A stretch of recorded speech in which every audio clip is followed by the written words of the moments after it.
Nuestra salud se ve amenazada privándonos de una calidad de vida sin importar la edad debido a los dolores de espalda. Es por ello que desde la Clínica Quiropráctica Thompson te acompañamos en el proceso para que comiences a vivir nuevamente haciendo de la quiropráctica un nuevo estilo de vida a través de los ajustes manuales. Contamos con más de 33 años de experiencia ayudando a personas a tener una mejor calidad de vida.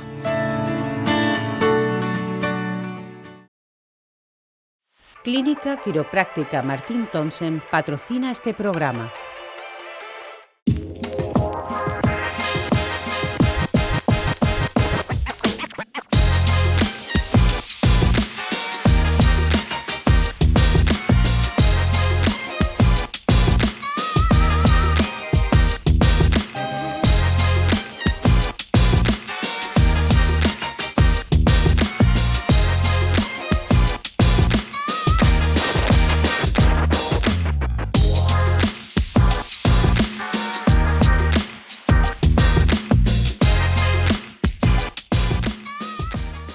¿Qué tal? Muy buenas tardes, bienvenidos a una entrega más de este programa, de este Variate en el que repasamos, ya sabéis, pues todo lo que tiene que ver con el pasado, con la huella, con el patrimonio de Algeciras. Y bueno, cada programa que tiene su propia naturaleza y gracias a estos colectivos, como es el caso de AEPA, que siempre nos traen contenidos interesantes, pues cada programa tiene, como decimos, su naturaleza y en algunas ocasiones hablamos hasta de algunos hitos concretos, como es el caso de hoy. El caso del hito que os traemos es nada más y nada menos que este libro. Es un libro que se presenta en su segunda edición, una edición renovada y ampliada, de un libro que ya se presentó en el año 2020. Ellos dicen en tono desenfadado que es un libro hijo de la pandemia, y así lo es en cierta forma.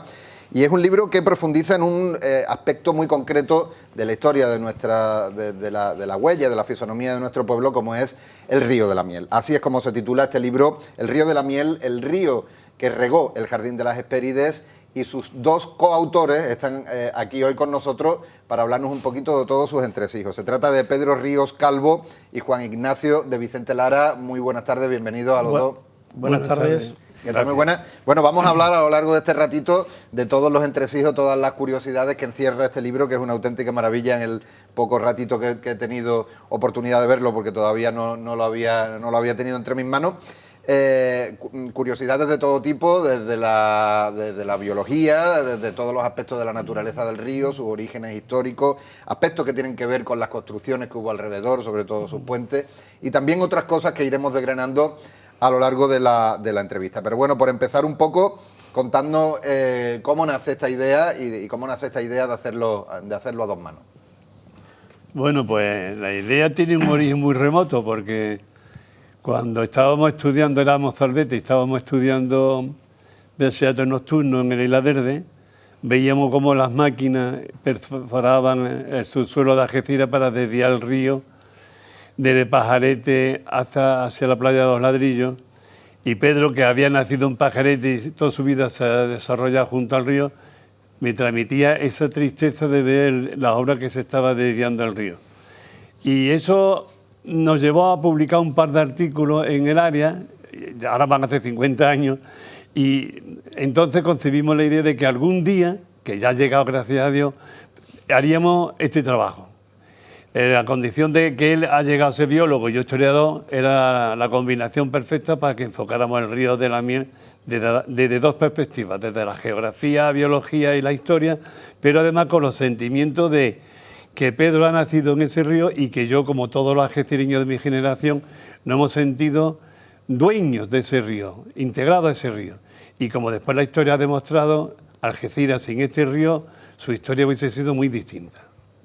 ¿No es cierto, Pedro?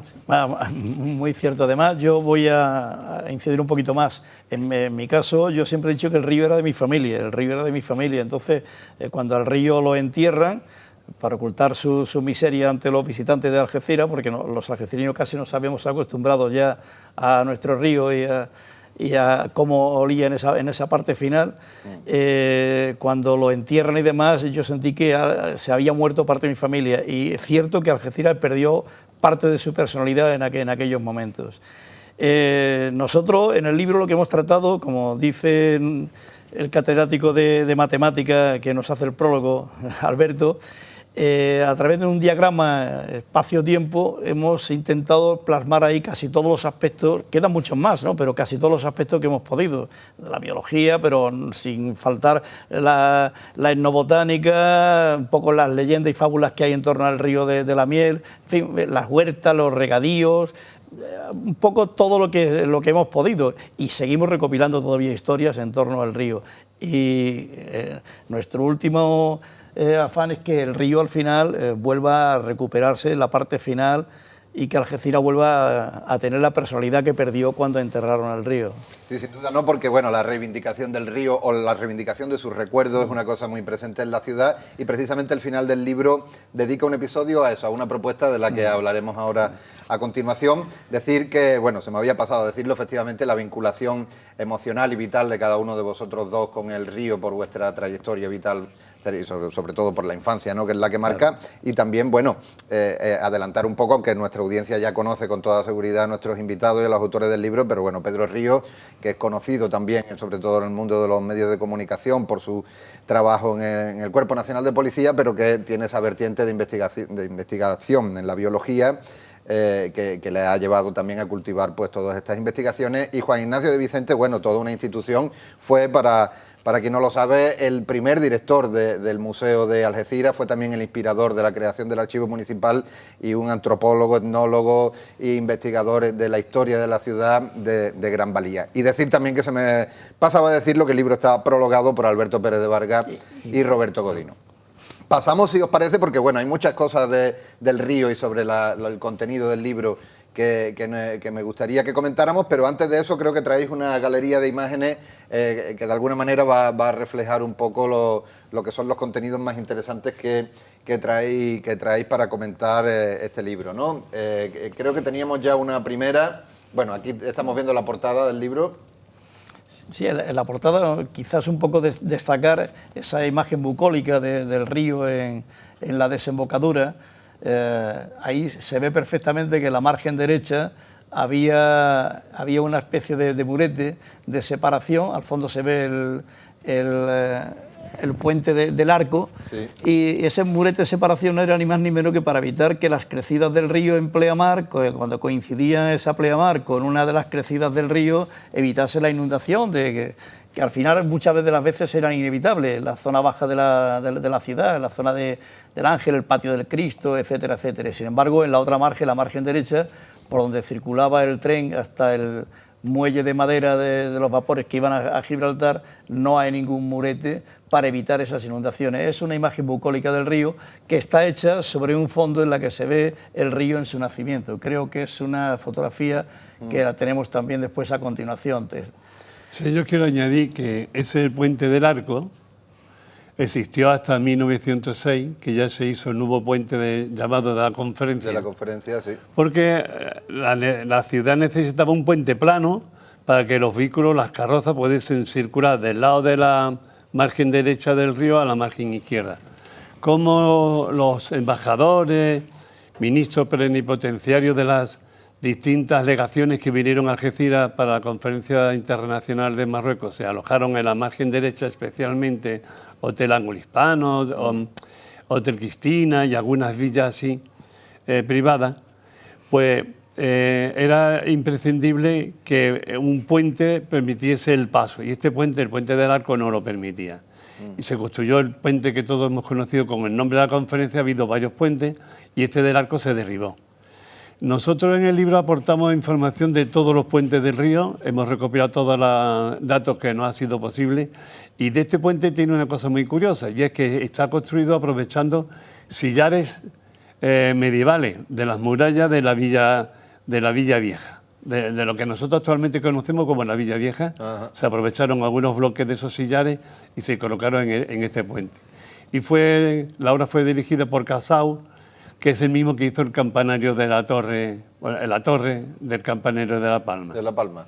Y concretamente de este puente aportamos un plano que está depositado en el Archivo General de la Administración, que está en Alcalá de Henares, que fue elaborado por ingenieros de la Compañía del Ferrocarril, en 1884, y ahí se ven las dimensiones, se marcan absolutamente las dimensiones, la profundidad del río en esa zona, hasta dónde llegaba la pleamar, la navegabilidad que ofrecía el río en esa zona, ahí se ofrecen todos los datos.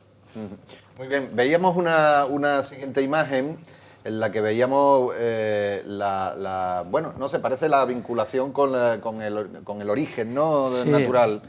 Sí, es una imagen que está tomada desde la cima de la Sierra de la Luna, justo en el nacimiento del río. El río no tiene un nacimiento concreto en una fuente concreta, el río tiene un nacimiento difuso gracias a la naturaleza geológica del terreno y sobre todo también al tipo de precipitaciones que se producen en esa zona, con bosque de niebla y demás.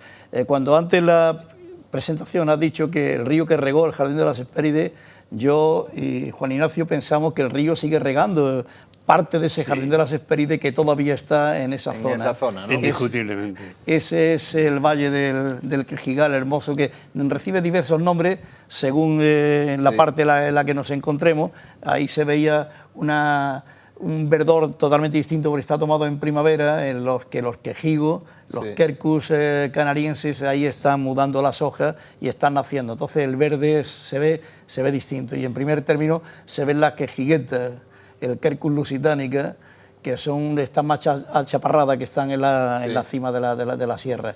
Es una imagen, a mí me sobrecoge cada vez que veo, contemplo el campo de Gibraltar desde la cima de la Sierra de la Luna, y me entristece porque en la parte izquierda se ven la zona de las esclarecidas, que tradicionalmente ha sido la parte del campo de Gibraltar más afectada por los incendios. Y ahí se ve cómo está un poco desprotegida de vegetación, debido, como causa de los incendios, la cantidad de incendios que se han producido en esa zona. Es la zona más próxima al cobre, es la zona más próxima a la zona donde había ganadería, estaba más expuesto a la acción humana de los... muchos fortuitos y otros intencionados para despejar el bosque y que los animales pudieran seguir comiendo. Es que también uno de los objetivos, de los varios objetivos que nos hemos propuesto, es concienciar sobre la necesidad de salvaguardar el curso alto del río, el curso alto y el curso medio, ya que el curso bajo está perdido.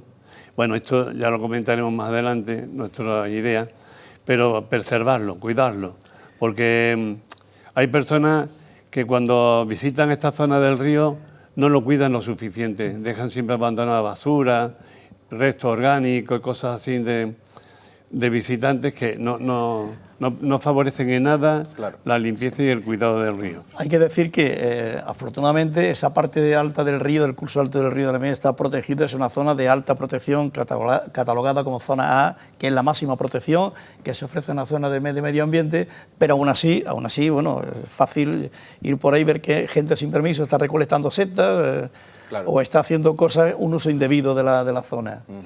Bueno, la puesta en valor de decir que efectivamente la ciudad ha perdido esa marca, ¿no?, de la presencia del río, pero que en el entorno natural sigue persistiendo. La siguiente imagen creo que precisamente coincide con... La siguiente imagen es el mismo valle, pero visto desde la parte más cercana al cobre. Está tomado desde la Sierra del Algarrobo, y ahí se ve perfectamente esa diferencia de color, los chaparros y los brezos en primer lugar, y los quejigos en el centro, que dominan todo el centro. Ahí hay varios valles que convergen.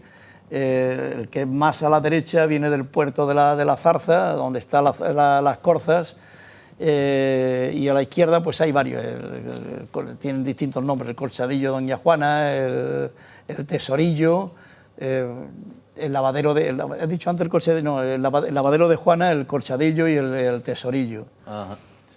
Bueno, continuamos viendo un poco este recorrido desde los orígenes del río. Ahí vemos una nueva imagen, ¿no? Es una nueva imagen que está tomada en un día de sol, pero este es el bosque de niebla. Ahí se ven los troncos de los árboles cubiertos de hiedras y cubiertos de musgo. También se ven hojaranzos en primer término, aunque no están en flor todavía.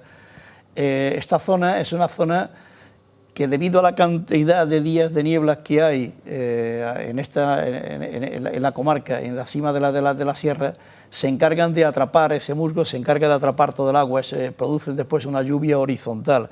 Además de las precipitaciones verticales, bueno, pues todo el agua que atrapan la van depositando como un goteo, pero un goteo permanente, insistente sobre el suelo, es un suelo permeable, y esto facilita que el río tenga un caudal permanente durante todo el año, y siempre lo ha tenido. De ahí la importancia que tuvo a lo largo de la historia. Y además es un agua de una dulzura increíble, precisamente debido a la naturaleza silícea del terreno.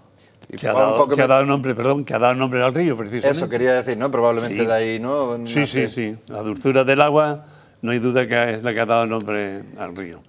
Aparte los árabes, otras... ¿no, Juan Ignacio? ¿Fueron los árabes los que lo bautizaron? Bueno, el nombre más antiguo que conocemos es el de Wadi al-Azhar, el nombre árabe.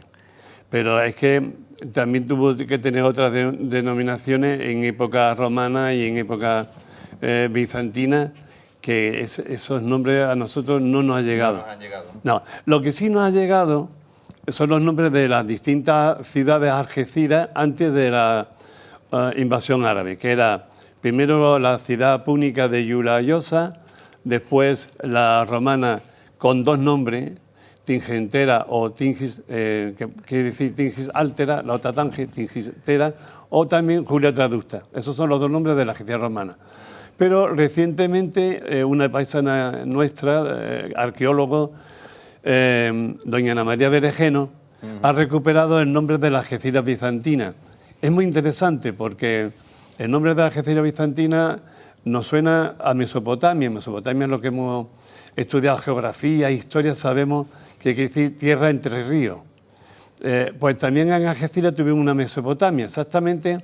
Nuestra ciudad se llamó en época bizantina Mesopotaminie, que quiere decir tierra entre dos ríos. Vaya, qué curioso. Es muy interesante porque uno de esos dos ríos es nuestro río de la Miel y el otro río es el arroyo del Cotarro, que actualmente está canalizado y que pasaba entre el Hotel Cristina y la antigua fábrica de conserva Garavilla. Entonces llamamos a este sector de la ciudad, podría ser la Mesopotaminie bizantina. No sabemos el nombre de ese río, pero sabemos que el río de la Miel es tan importante que ha facilitado la existencia de Algeciras, ha determinado su historia, pero es que además le ha dado nombre por lo menos a la Algeciras bizantina, porque al llamarse tierra entre ríos está claro que es porque existe un río. Claro. ¿Hasta qué punto un río marca la importancia y el devenir de una ciudad, ¿no? Seguimos viendo, porque seguimos viendo imágenes nuevamente del origen, ¿no? Del nacimiento. Esto está tomado muy cerca también del nacimiento, está sobre la pista de las Corzas y muy cerca de la cima de la Sierra de la Luna, y ahí se ve la cantidad de agua que aflora ahí debajo de unas raíces de árboles. Es una cantidad de agua increíble, pero es que está brotando durante todo el año, brota durante todo el año. Por eso este río, digo, no le falta nunca el caudal a lo largo de todo el año. Es una cosa que nosotros hemos peleado, la peleamos en el libro, y es que no aceptamos, como aparece en muchos mapas, el término de arroyo. Nosotros rechazamos totalmente el calificativo de arroyo para nuestro río de la Miel y insistimos que es río, porque llevaba agua permanentemente a lo largo de todo el año. De todo el año. Por lo tanto, no es un arroyo estival que lleve según estación, lleve agua o esté seco en verano, ¿no? No, en este caso no, es un río, el río de la Miel con agua permanente. Ahí, podemos ver una nueva imagen también de lo que parece una poza, ¿no? Concretamente es una poza y una pequeña chorrera. Bueno, voy a explicar un poco porque el curso alto del río de la Miel viene desde el nacimiento hasta que cambia la naturaleza geológica del terreno, se pierden las arenas silíceas, de las arenas del aljibe, de la sierra, y entramos en la zona de la Mojía del Cobre. Es una tierra de arcilla, es una tierra de bujeo, cambia totalmente. Hasta ahí sería el curso alto. El curso alto forma unos canutos increíbles, de una belleza increíble. El término canuto, que inicialmente fue propuesto para nuestro Parque de los Alcornocales, el Parque de los Canutos, que más nos hubiese ido si hubiesen aceptado ese nombre de Parque de los Canutos, pero fue el primer nombre que se propuso precisamente porque el canuto define una formación florística de un valor incalculable. Ahí concretamente se ven helechos del terciario, la Osmunda regalia, el helecho real, y lo que caracteriza al río en esta zona es que va cogiendo agua de los distintos afluentes que bajan del Algarrobo y de la Sierra de las Esclarecidas, y van conformando ya el cauce del río, que se llega a conformar en la zona de de las cabezuelas o de las cuevachuelas, que lo he encontrado en un plano que don Roberto Codino nos facilitó ayer y viene un nuevo nombre, las cuevachuelas, que nos da para investigar también por qué el nombre de cuevachuelas, no de las cabezuelas. Hay unos grandes crestones y el río, el agua se ve obligada a empujar esos crestones para abrirse paso, y entonces aparecen las chorreras y aparecen esas grandes pozas en las que todos de pequeño nos hemos bañado de pequeño, cuando se podía acceder ahí al río. Tendremos que pasar un poco más rápido ya sobre las imágenes por la exigencia del tiempo. Vemos ahí una nueva, en la que ya estamos viendo cómo el río llega a la ciudad, ¿no? Vemos cómo el río llega a la ciudad. Esta es una fotografía que los que hemos viajado en tren a Madrid, estaba los expresos que venían de Madrid a Algeciras, lo traían como ilustración, y es un grupo de jóvenes que están, de niños que están pescando bajo los arcos del río Ancho. Es una imagen también bucólica como la primera. El curso medio viene desde la Mojía del Cobre y llega justo hasta ahí, hasta los arcos viejos. Ahí hay una zona de meandros, entre los cuales el más famoso de los meandros albergó el más triste de los famosos de los poblados que tuvimos, que fue el Llano de la Junquera, y a partir de ahí el río incluso cambia de nombre, se llama Río Ancho. Sí. Río Ancho porque se ensancha y hasta las mareas llegan a tener un influjo hasta muy cerquita de esa zona. Es que el hecho de que el río haya sido navegable hasta esa zona ha determinado también en gran parte la historia de Algeciras. Ofrece puertos seguros de refugio en los casos de temporal. Entonces los barcos han subido río arriba para estar resguardados.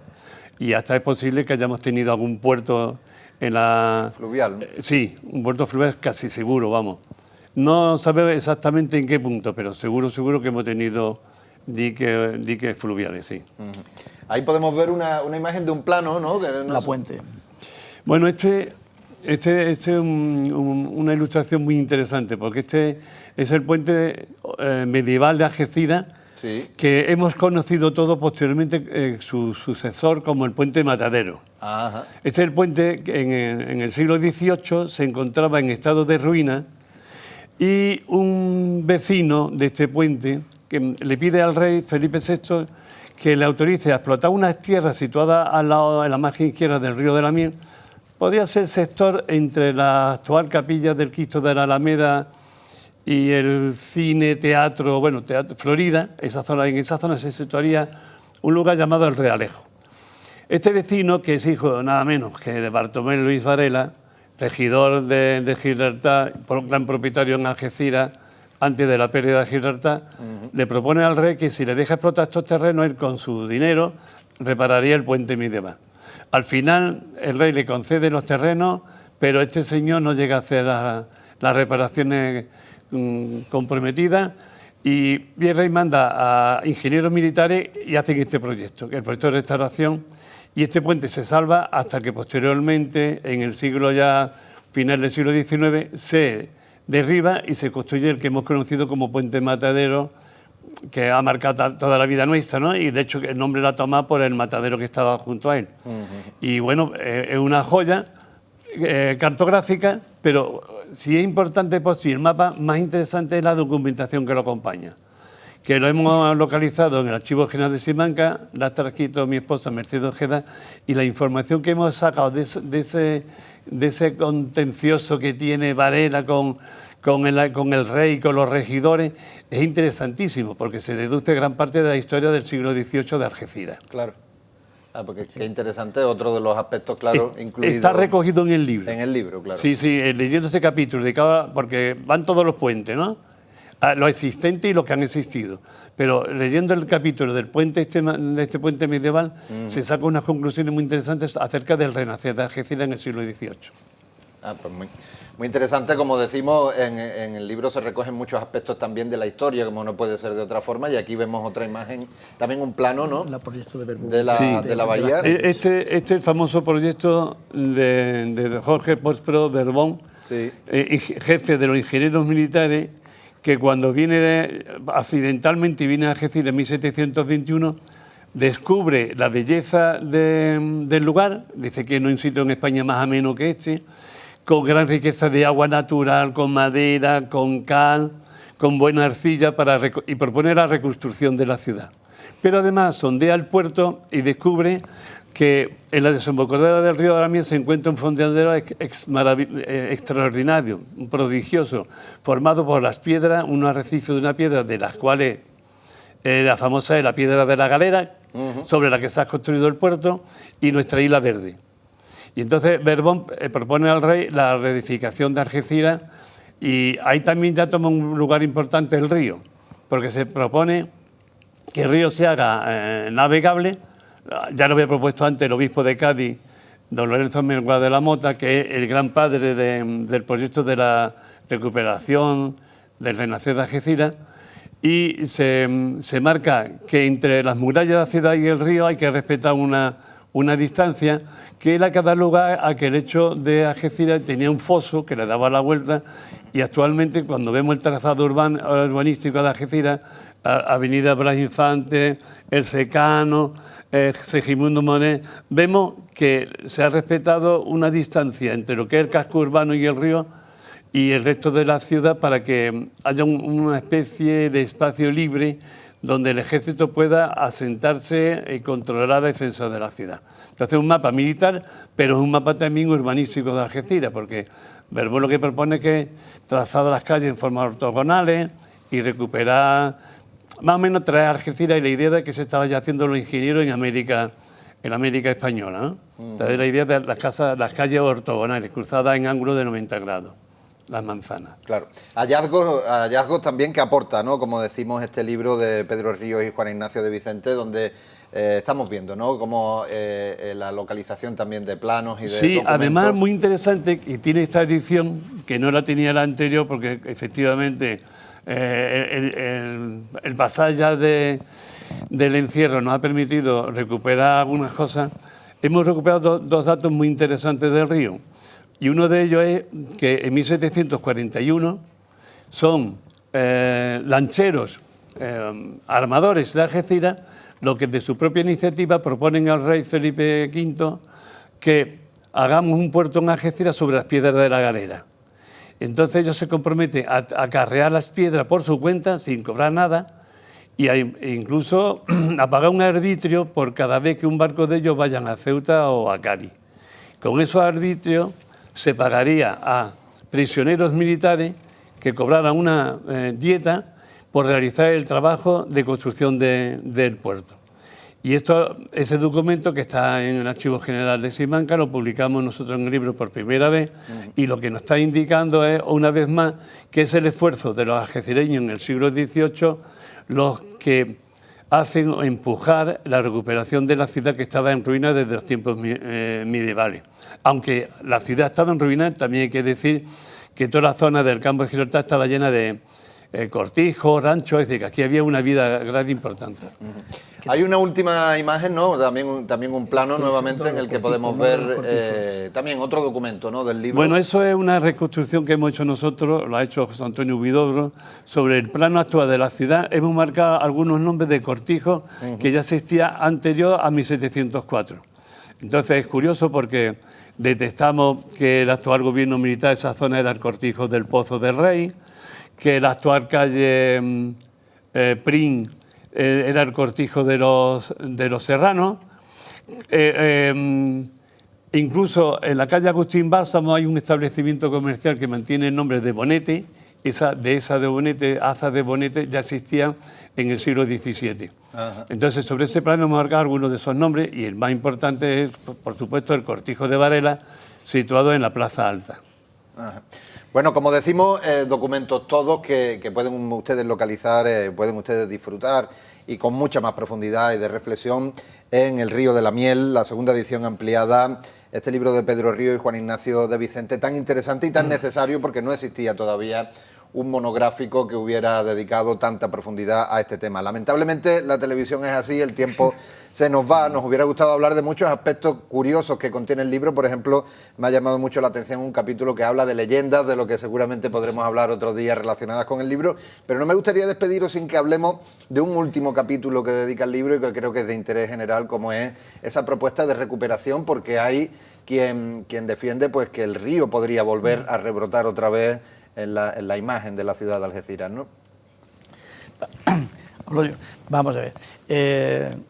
Como algecireño le digo, nos duele muchísimo el que el río, lo que se hizo con el río. El río fue condenado a muerte en 2 actos. Un primer acto que fue con una construcción de una presa para surtir de agua potable no a la ciudad de Algeciras, sino al puerto, que se hizo en 1953 y en el 57 ya estaba en pleno funcionamiento, pero para proporcionar agua a las industrias del puerto, al desarrollo del puerto y a los barcos que arribaban al puerto. Y si había excedente de agua, entonces sí que se le suministraba a Algeciras a un precio más barato que a los barcos cuando ellos la vendían. La segunda condena del río de la Miel fue en el año 73, cuando lo condena ya definitivamente a muerte, y en su tramo final, desde el puente de Pajarete, lo tapan. Yo dije que era tapar la basura debajo de la alfombra. Aquí la alfombra era una alfombra de hormigón que medía 4 kilómetros y algo desde el puente de Pajarete hasta el final. ¿Qué ocurre con esta zona? Que creemos que hay una zona que difícilmente se podría levantar por las construcciones, que es la avenida de Agua Marina. Pero aún así debería ser estudiado por un comité de expertos qué se puede hacer con esa zona de la avenida de Agua Marina, porque esa avenida de Agua Marina empezó a desarrollarse sin ningún tipo de control administrativo y cada uno construyó como pudo, y prácticamente todas las aguas fecales iban vertidas al antiguo cauce del río de la Miel, bajo esa alfombra de hormigón que lo cubre. Sin embargo, hay una zona del río que está desde el puente de la Maniobra de la antigua estación, donde actualmente está el depósito municipal de vehículos, hasta la desembocadura, que es una zona que está exenta de construcción, y esa zona se podría y se debería levantar. Creemos que se debería levantar. Es una zona que va por hasta detrás del Hotel Octavio, pasaría por debajo del antiguo puente del Matadero y llegaría a esa zona de Las Vegas, en la que se podría incluso hacer un gran lago con un surtidor, que ya que se está hablando del lago de la zona norte, donde el agua llegue limpia detrás del cementerio, la zona sur tampoco debería ser abandonada. Sería una forma de recuperar esa personalidad que perdió Algeciras. Creo, y ahí aportamos idea, que el Ministerio de Fomento tiene responsabilidad hasta donde tiene influjo las mareas, y que las mareas tenían influjo hasta un poco más allá del puente de Matadero. Ahí llegaría la responsabilidad del Ministerio de Fomento de recuperarla. Pero es más, Europa tiene una prioridad en el medio ambiente, igual que Naciones Unidas, y la Agenda 2030 así lo dice, y creo que se debe buscar y se debe indagar dónde buscar dinero para hacerlo. No hacer caso a ese decreto de Riberas del 2003 de la Junta de Andalucía, donde dice que el río de la Miel es difícilmente recuperable en sus tramos medio y final. Bueno, pues queda ahí ese mensaje, ya decimos, se nos acaba el tiempo, una lástima porque podríamos estar hablando, pues bueno, hasta mañana sobre este tema. Pero bueno, en este poquito espacio de tiempo ya han visto ustedes todo lo que abarca la investigación de nuestros 2 invitados de hoy, desde los orígenes, no solamente históricos, sino también botánicos, hasta todo lo que ha dejado de huella y en el recuerdo de la ciudad, el paso del río, hasta incluso eso, pensar en el futuro y pensar en su recuperación. Ha sido un placer, muchas gracias a los dos por asistir a nuestro programa. Muchas gracias a vosotros, y también a don Roberto Godino, que ha apoyado la presentación de este libro y de hecho nos trae ante las cámaras de Onda Algeciras. Por supuesto, muchas gracias a Roberto Godino y a toda la Asociación de Emprendedores del Patrimonio Algecireño de AEPA, que como siempre pues nos traen contenidos tan interesantes como este, que ya lo están viendo ustedes en sus pantallas, pero que es muy facilito que lo tengan también en vuestras casas, porque es un documento verdaderamente muy asequible en cualquier librería, por supuesto en las librerías de aquí de Algeciras, y que les permitirá entrar con mayor profundidad en todo esto que hemos estado hablando y en todo lo que representa no solamente el pasado y el legado del río de la Miel en la ciudad, sino también los hallazgos y los documentos interesantísimos que proceden de la investigación de nuestros 2 invitados. Nosotros nos vamos, les emplazamos pues como siempre a la próxima entrega de Variaté, donde estaremos aquí con vosotros. Muchas gracias por su atención.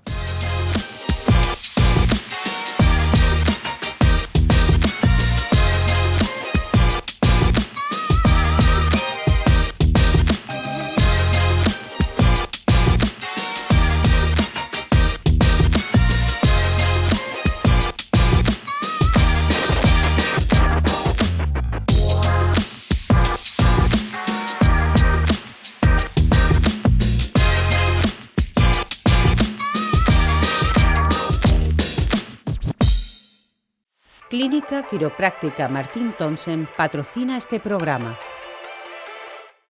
Hay momentos que nuestra salud se ve amenazada privándonos de una calidad de vida sin importar la edad debido a los dolores de espalda. Es por ello que desde la Clínica Quiropráctica Thompson te acompañamos en el proceso para que comiences a vivir nuevamente haciendo de la quiropráctica un nuevo estilo de vida a través de los ajustes manuales. Contamos con más de 33 años de experiencia ayudando a personas a tener una mejor calidad de vida.